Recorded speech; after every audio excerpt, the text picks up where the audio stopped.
Je voudrais qu'on en parle avec la crypto-monnaie, Thierry. Oui, la montée en puissance qu'on appelle les crypto-monnaies est un phénomène très spectaculaire depuis plusieurs années maintenant. Ça s'est évidemment accéléré ces derniers mois. On estime qu'il y a à peu près 1000 milliards d'euros de transactions qui se sont faits à partir de ces crypto-monnaies. Alors il y en a beaucoup. On connaît en particulier le Bitcoin qui, à lui seul, représente à peu près 200 milliards d'euros. Alors, résumé très simplement, la crypto-monnaie, c'est une monnaie numérique qui s'échange de gré à gré sur la base d'algorithmes et selon des plateformes qui sont cryptées. Et encore une fois, ça se développe de manière très spectaculaire. Alors, est-ce que pour vous, ces crypto-monnaies, c'est une chance ? C'est un danger pour l'économie mondiale, c'est un danger pour son système financier, c'est un danger pour les grandes monnaies, y compris l'euro. D'abord, je dirais que c'est pas une monnaie. Les crypto-actifs, c'est pas des monnaies. Un jour, vous achetez un bitcoin, vous le payez 3500 €. Vous le rachetez 6 mois plus tard, vous le payez 38 000 €.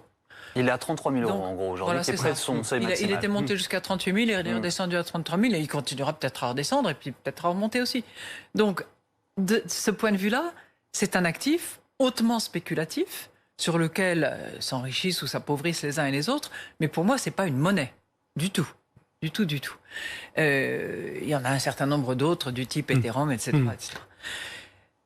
Là où on peut plus parler de monnaie, c'est quelque chose comme Diem, qu'on appelait autrefois Libra, qui est la tentative par Facebook de mettre en place un élément d'échange, appelons ça comme ça, qui s'appelait Libra, qui s'appellera Diem demain, et qui s'échangerait pour $1 ou 1 €. Alors 1 € non, parce que nous on n'est pas d'accord. Mais $1 peut-être après tout.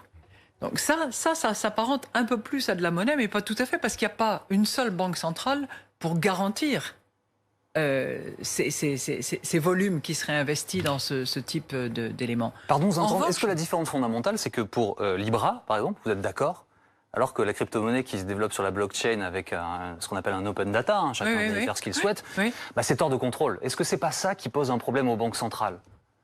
Rien ne me pose problème. Ce qu'il faut simplement, c'est que les consommateurs ne soient jamais spoliés et qu'ils soient parfaitement informés de la nature du risque qu'ils prennent. S'ils achètent un bitcoin ou autre élément de la même famille, c'est un actif spéculatif. Il faut qu'ils sachent qu'ils prennent un risque de spéculation majeure et de variation considérable de la valeur de l'actif en question. Sans compter que c'est en général ces éléments-là qui sont utilisés pour le financement d'un certain nombre de commerces qui se passent sur le dark web et sur lesquels, franchement, je ne pense pas que ni vous, ni moi ne serions particulièrement contents que nos enfants s'y amusent.